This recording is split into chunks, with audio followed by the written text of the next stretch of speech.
ఈశ్వర గురు సాక్షాత్ పరబ్రహ్మ తస్మై శ్రీ గురవే నమః. శ్రీరాజయోగి గురుర్ శిష్యం నిజానంద దీక్షితం గుడిసె నరసింహయోగి నామాంకితం సద్గురుతం నమామి. యదా యదా హి ధర్మస్య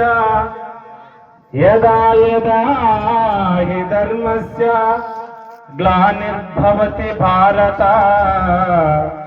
అభ్యుత్థానమధర్మస్య తదాత్మానం సృజామ్యహం. పరిత్రాణాయ సాధూనాం వినాశాయ చ దుష్కృతాం స్థాపనార్థాయ సంభవామి యుగే యుగే. వేదికని అలంకరించినటువంటి పెద్దలకు, సర్వాధ్యక్షులకు నా యొక్క ద్వాదశి నమస్కారములు తెలియజేస్తూ, అచలము పరిపూర్ణము ఎరుకని ఎరిగేటటువంటి విధానము ఎట్లా ఉండాలంటే, మానవుడు తన యందు మోహభ్రాంతి, మనసు యందు మాయభ్రాంతి, శరీరమందు ప్రపంచ భ్రాంతి, ఈ మూడు భ్రాంతుల విడిచిన వానికే అచల పరిపూర్ణ ప్రబోధ సాధ్యమవుతుంది. లేకపోతే అన్యులకి కాదు. ఎట్లా కాదంటే, మనసునందు ఏదో సంకల్పిస్తాం, ఏదో సంకల్పించి ఏదో మాట మాట్లాడతాం. ఆ మాటకు తగ్గ ఆచరణ చేసినప్పుడు మనకి ఆచరణ లోపం కలుగుతుంది, కానీ నిజమైన భావన కలగదు. మళ్ళా అచలం వచలం వంటి అచలంబన అర్థమేమి, అనుభవమేమి, అచలము చలనమగున, అచలము బ్రహ్మాండములకు ఆధారమగున, తెలియక నీవు వాదించదగునా. వచన రచనల చేత వాగీతే ఫలమేమి, అచలము సాక్షాత అనుమానమా తెలుపు, ఆధారమగున, తెలియక నీవు వాదించదగునా.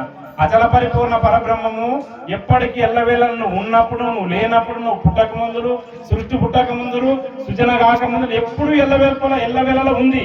ఇది లేనిది ఎప్పుడు వచ్చిందంటే మధ్యలో వచ్చింది. మధ్యలో వచ్చి మధ్యలో ఆటాడి మధ్యలోనే పోతుంది. ఈ మధ్యలో వచ్చినది ఎటువంటిదంటే, ఒక చిన్న కథ చెప్తా. ఒక 2 నిమిషాలు. ఒక అరణ్యమందు, ఒక నిర్జల ప్రదేశం మందు ఒక బాటసారి సంచరిస్తాడు.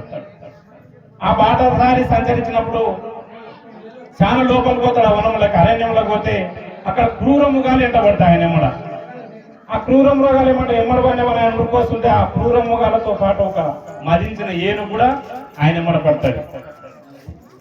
ఆ ఏనుగు ఆ క్రూర మృగాల బాధ నుండి తప్పించుకొని రావడానికి ఇట్లా ఉరుకొస్తుంటే, అరణ్యంలో ఒక బాయి, లోతైన బాయి, ఎండిన బాయి లోపల ఒక చెట్టు, జిల్లడి చెట్టు ఉంటది. ఆ జిల్లడి చెట్టు దుసు తీగలు, ఆ తీగలు ఈ తీగలు వాడుకుంటే ఆయన చూడకొచ్చి ఆ తీగలలో పడి ఆ కాళ్ళకి తీగలు చుట్టుకొని తలకిందులు వేడాలి.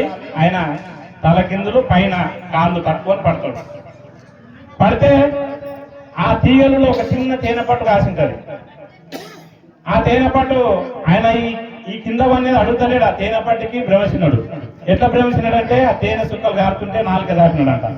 అక్కడ ఏనుగును మర్చిపోయినాడు, క్రూరముగాలను మర్చిపోయినాడు, జిల్లడి చెట్టును మర్చిపోయినాడు, తీగలను మర్చిపోయినాడు. ఆ తేనె పట్టు కాసించి నాలుక దాపినాడంట. ఆ నాలుక అట్లే సాపుకొని అట్లే ఉందామంటే, ఆ బావిల కింద 6 తలాల సర్పం బుస కొడుతుందంట.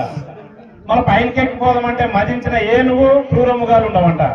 మళ్ళీ అట్లే జిల్లడి చెట్టు తీగలు పట్టుకొని ఉందామంటే 2 చిట్టెలకలు అనేటివి ఆ ఏర్లను కొడుతున్నామంట, జిల్లడి చెట్టు ఏర్లని. మళ్ళీ ఎట్లా విని ఇవన్నీ ఇడిచిపెట్టి కూడా ఈ మానవుడు ఆ బాటసారి ఏం చేస్తున్నాడు అంటే, ఆ తేనె పట్టు కాసపన్నాడు. ఇక్కడ కథల సారాంశం ఏముందంటే, ఈ మానవుడు కూడా వచ్చింది ఒక పని, చేసేది ఒక పని.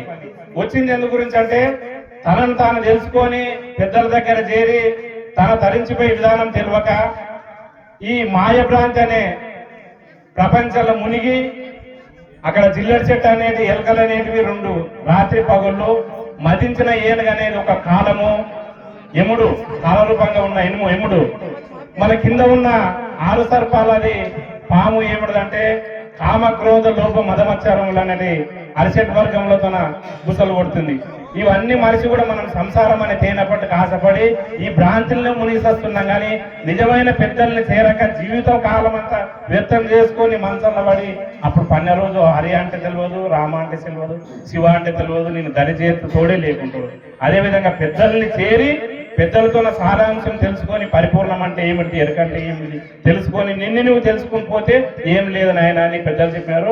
ఆ వాక్యాలు ప్రతి ఒక్కరు మనం అనుసరించి ధరిద్దామని ఆశిస్తూ శ్రీ సద్గురు బ్రహ్మరాజుకు